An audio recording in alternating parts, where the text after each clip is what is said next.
animals brighten our lives. Grateful Rescue TV, a look at the great things happening at Grateful Rescue and Sanctuary in Muncie, Indiana. Pamela Tribune shares the stories of people working to save dogs and cats. Grateful Rescue TV. Grateful TV with the story of Jazzy. Saw this on your Facebook page. I haven't met her yet, but Jazzy had kennelitis. Kennelitis. Very good. What is kennelitis? Oh gosh, Patty, kennelitis is where they basically go crazy in their living space because they've been cooped up so long. Oh. One of the first indications, and in shelters I've worked in before, if they start spinning in their living space, they've lost their mind and they're shortly euthanized shortly after. So we got a call that Jazzy was exhibiting kennelitis. Spinning. We pulled her out and we took her to a foster home. We were out of space, but a foster gratefully took her. But all she did in their yard was spin. Even in the yard, she's spinning. In Frio, once you pull them out of there, once you pull them out of that state, you can't pull them out of that state. You don't know of any other ones that have recovered from kennelitis? I've never seen it, but to be honest with you, a lot of them are put down as soon as they exhibit it. Right. Okay. But we have Jazzy, and Jazzy went to her foster home, spun out of control. But you got her. They brought her to us. And? She walks in and she has this calmness about her. They're in love.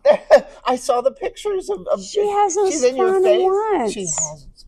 She hasn't spun once. And the ladies who brought her, they said, you need to check this out. I hadn't seen it in person. And she comes walking in and she just comes strutting in, very calmly looking around. And the ladies that brought her, their jaws are hitting the ground. They're I can't believe she's not spinning. It's your demeanor. You're so calm, and they sense that, and they go, "Oh, I can relax now. Finally, you don't put any pressure on them." So, Jazzy, it's a great testament. I want to cry about Jazzy. Me too, because she was such a sweet dog, and we thought, oh my goodness, we're going to have to euthanize her. She can't lead a quality life, right. And it's a great testament to the Grateful Rescue stress-free living. They can even sense it when they walk through the door. Yep. And Harry wants to meet Jazzy. Harry, you want to meet Jazzy? She's a good girl. We'll be back with more on Grateful TV. I go cry.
Hello everyone, we are back again. My name is Hailey Perkins and I own Ruse Holistic Pet Supplies. So we've covered a few topics now and I am ready to show you some really fun stuff. So today we're going to talk about mental stimulation, and you're like, what the heck is mental stimulation? So mental stimulation, really just the definition, is something that challenges our brain. Humans, we do like puzzles, Sudoku, crossword. I am not good at crossword puzzles, guys, but a lot of people like them. Word searches, things like that really challenge our brain and just give us some cognitive function. And for our pets, this is a really kind of underutilized thing, and it's a really valuable part of their health. What we're trying to accomplish is preventing boredom, right? And it prevents them from being destructive. I forgot to introduce Timmy. Oh my goodness. This is Timmy. All right, after Timmy uses one of these cool puzzle toys, he's usually really, really tired and he takes a really long nap. Like that mental stimulation, it translates to making them tired, right? Just like babies, when you do activities with them, they're gonna get tired as if they were doing physical things and crawling around. So when I think of mental stimulation, I think of two main categories. The first way is what I would consider single interaction, right? It's just the pet and the object. So that's a lot of what I have up here. We have these guys, they're a mental stimulation tool, right? So you take this stuff right here where you make your own. I make my own. You make your own cool stuff and you put it in the center of this, and then Timmy really likes this toy. And then the dog or cat, you can use it for both, will lick the treat. And it takes them a good 20-25 minutes just to lick that whole treat out of there. And if you freeze it, it lasts way longer. You could give it to them while you're getting ready for work in the morning. Like, hey, I'm gonna go take a shower. Here's your woof toy or your topple or your other toy. And it gives them that mental stimulation and really just jumpstarts their cognitive function. Another example are these topples right here. Topples are really, really popular. We get different colors in all the time, and it's one of my favorites. I could freeze Timmy's entire breakfast into, well, this one's even the larger one, into a topple, a small topple. And then in the morning, he just gets that, and it's that stimulation. And that's where I said that category is kind of like, I don't have to interact with him the whole time, and he's still getting that mental stimulation. Similar to when they eat like bully sticks and some other safe chews, they're actually using their brains, and they're really trying to figure out how to chew and figure out how to do this. A lot of people are nervous to give bully sticks and stuff, so this kind of helps replace that. It helps us still give them everything they need, but in a safer way. And of course I brought out this cute little peanut butter for you. This one is s'mores flavored and completely fun, safe for dogs. Only a few ingredients in here, so I have to compliment those a little bit. Those are really fun and the dogs love them.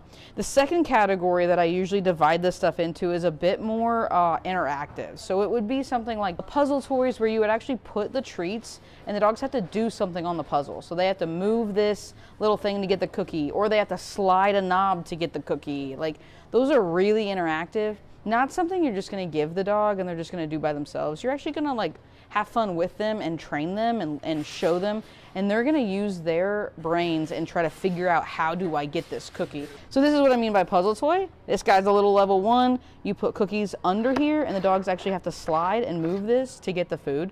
So these are what I would consider kind of interactive. Another really fun game I like to do with the dogs is if you had pizza for dinner and then you have an empty pizza box, and this is you want to supervise this activity. You put some cookies in that pizza box and you let the dog try to figure out how to get them. Shake it, show them there's food in there. Some dogs are just going to straight rip that pizza box in half, get those cookies, and that is hilarious. That's why we supervise, right? And then we take it away.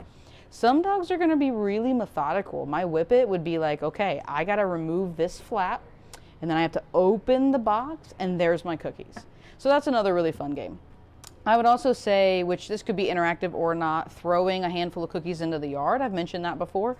Outside or inside, really, because you can do this with your cats as well, of course. I keep saying dog because Timmy's just sitting right here and I'm thinking dog, but cats also need mental stimulation. They can also use all this cool stuff. Cat puzzles are amazing. Cats are so smart. I love watching cats figure out puzzles.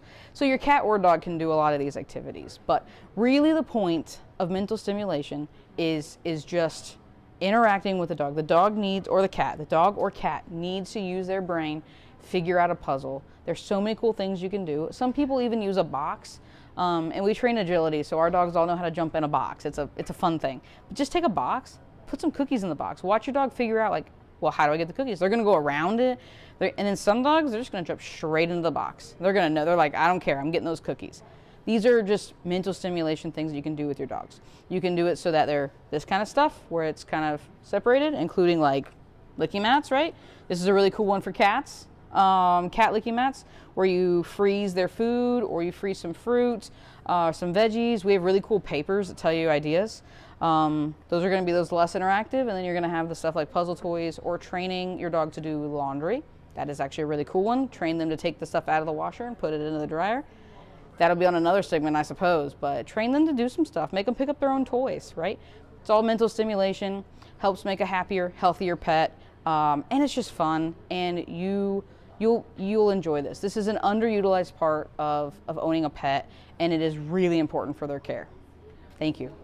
Race fans, we have a problem. Pit bulls like Reese here being euthanized because Indianapolis shelters are full. Grateful Rescue is launching Project Pit Stop to save these dogs from death row. Scan the QR code now to make a donation. Your money goes directly to building housing for homeless pit bulls. Race car drivers and fans are pitching in, and you can too. Pet Pals TV is a proud sponsor of Project Pit Stop.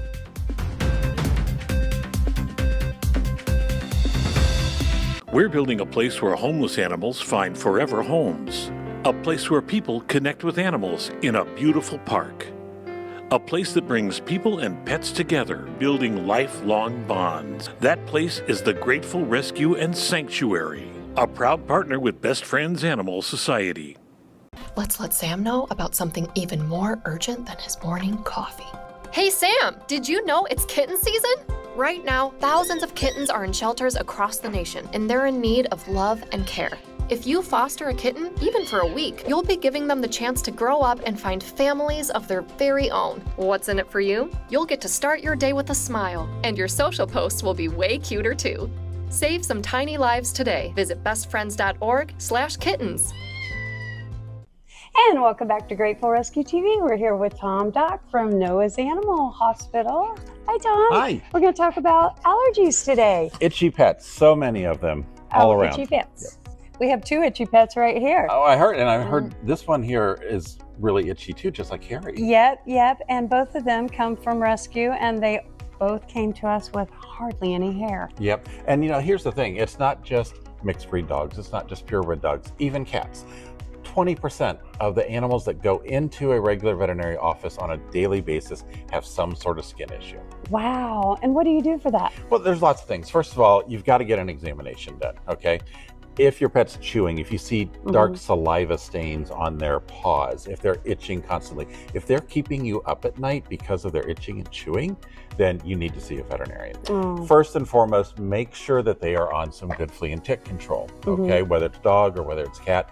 All pets in the household need to be on flea and tick control because that's the most important issue here. It's the most common reason that dogs are itchiness.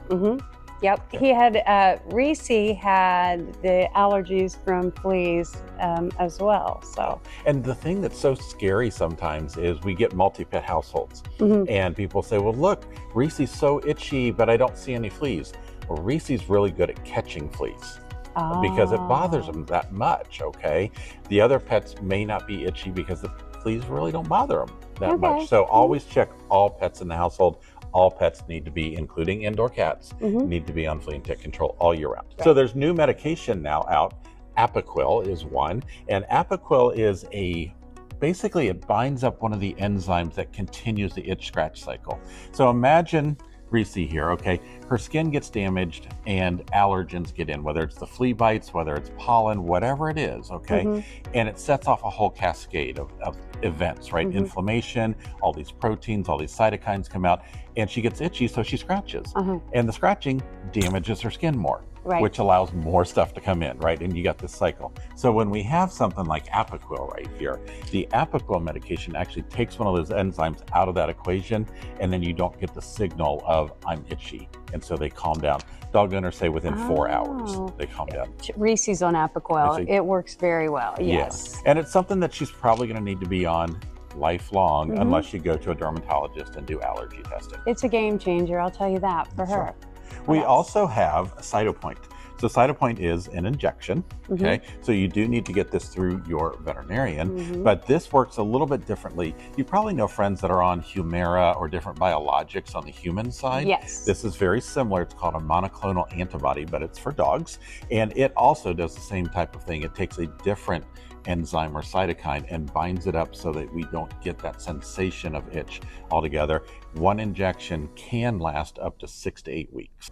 So when someone sees their dog itching, the first thing they should do is call their vet, and they'll be able to narrow down what the cause is. Right. They can talk about, does this happen just seasonally? Does it happen year round? We can look for fleas and ticks. Another thing while you're waiting for the veterinary appointment, when they come in from outside, hose off their feet with cold water or take a baby wipe and wipe it off. That a lot of times will remove a lot of the allergen.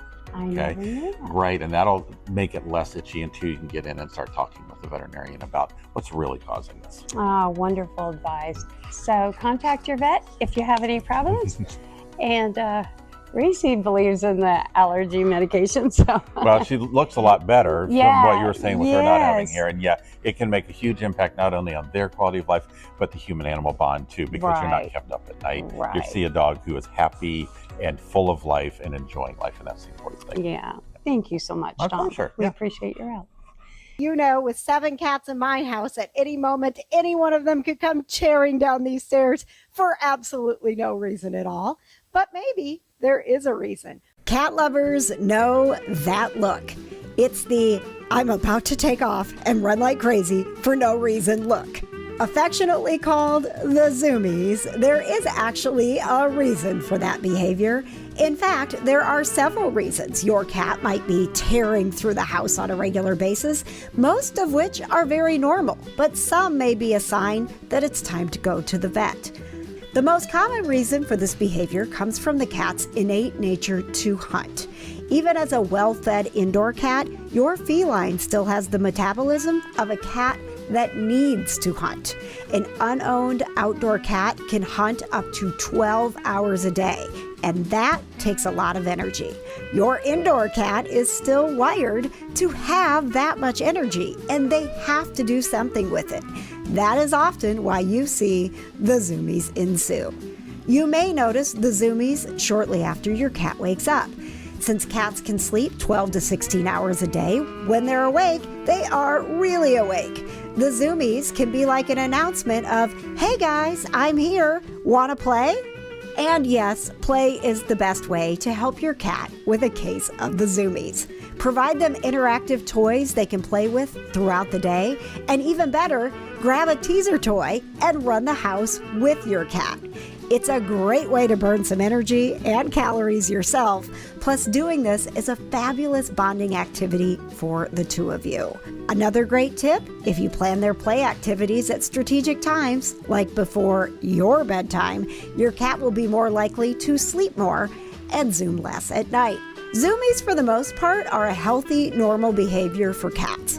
However, there are times where you may want to make sure there isn't an underlying medical issue.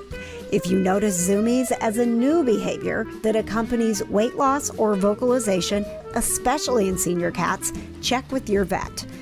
The zoomies out of the litter box make us laugh, but they can also be a sign of discomfort that should be discussed as well. It may just turn out to be their victory lap after doing their business, but it is always best to talk with your vet about any unusual behavior. When your cat's health is given the thumbs, or should I say paws up, just sit back and enjoy the Zoomies show. It's another reason why having a cat in the house is so much fun. We're building a place where homeless animals find forever homes. A place where people connect with animals in a beautiful park. A place that brings people and pets together, building lifelong bonds. That place is the Grateful Rescue and Sanctuary, a proud partner with Best Friends Animal Society. Race fans, we have a problem. Pit bulls like Reese are being euthanized because Indianapolis shelters are full. Grateful Rescue is launching Project Pit Stop to save these dogs from death row. Scan the QR code now to make a donation. Your money goes directly to building housing for homeless pit bulls. Race car drivers and fans are pitching in, and you can too. Pet Pals TV is a proud sponsor of Project Pit Stop.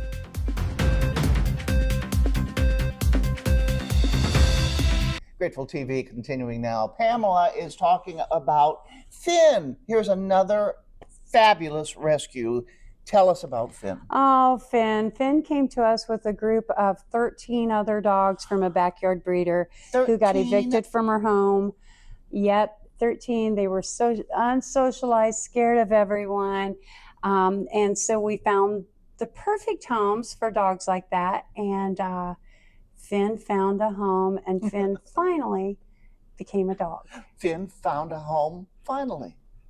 I've got Finn. This is Huck Finn. This is our rescue from the Backyard Breeders group of 14 that we got from Grateful Rescue. And he is a deaf dog that we found out after we adopted him. And he's pretty afraid of humans, but he's working on it. He does much better outside than inside. And Ethel has been his fearless leader and sister since we adopted him. But Ethel has been his teacher in terms of play, and it's okay to run in the yard and chew on toys. And Ethel jumps up on the bed with Ethel. Yep. Now I'm warming up to you. She'll jump up on the bed when we're in there doing stuff, and now he's learned to do that. He jumps right up in there, sits down, he crosses his little feet. When I get up in the morning, we first come out, he comes and he just goes between your legs, and he'll just stand there and wiggle his tail and look up at you, and he won't let you alone. He'll just keep going and getting under between your legs, and he just loves that. He does that with me too. He doesn't do it with anybody else, but we had a play date with his, what I call his sister wife, and the puppies that they sired together, and they all did that. But one of the other things that you know, we were told to look out for when we're walking, he'll pant and his tail will be up, so that's a sign that they're calm and relaxed and not. Effie. You know, like right now, he's obviously, you know, a little stressed, a little unsure. And overall, what does Finn bring to your life? Oh my gosh.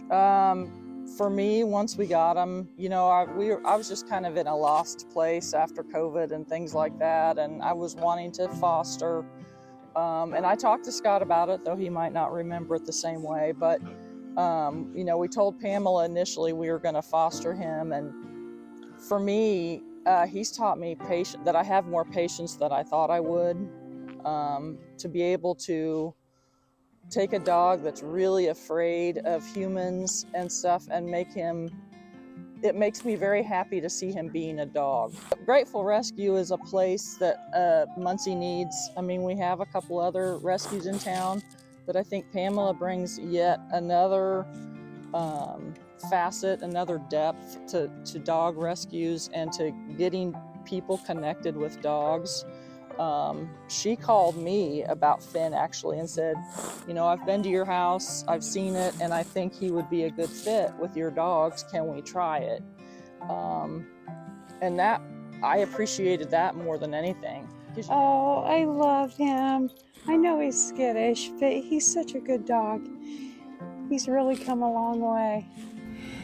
Kept in a breeding barn for years away from humans, the dogs were very terrified of people. Finn was the most fearful of all. I remember a time he tried to jump through our bar window because he was so afraid.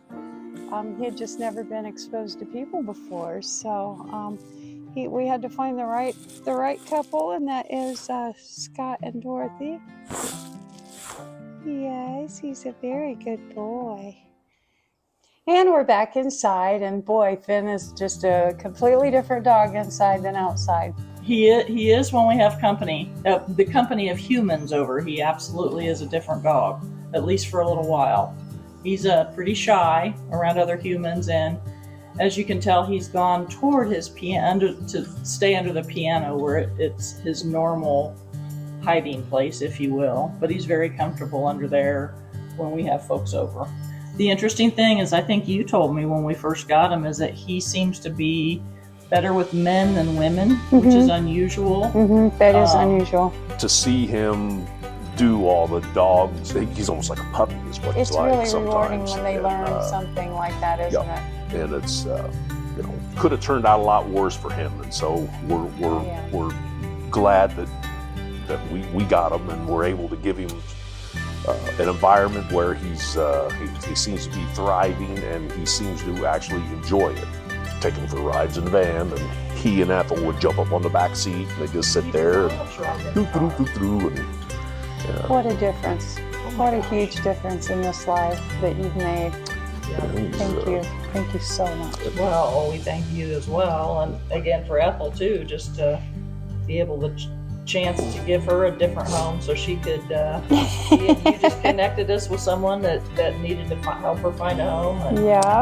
And that was the start.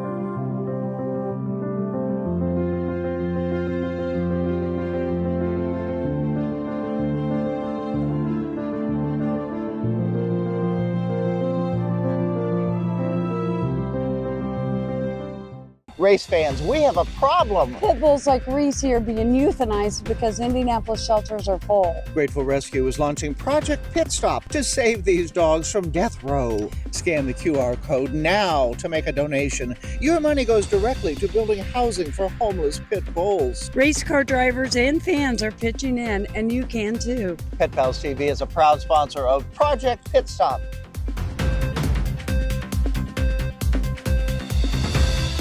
Everybody help Fido Indy.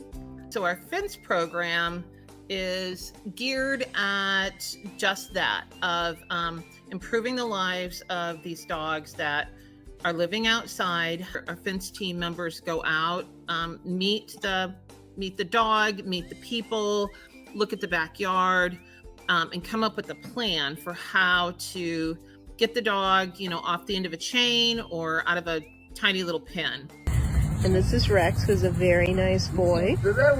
But the clients have some mobility issues that make it difficult for them to get him out and get him for walks. So we came out and closed the back door, and now all he has to do is run right out that back door. How can people help if they want to help your organization with funding for these projects? Yep, so it's very easy to donate through our website, which is fidoindy.org. Donations of, even used inside training crates that are still functional. Thank you for helping us get the word out. Perfect.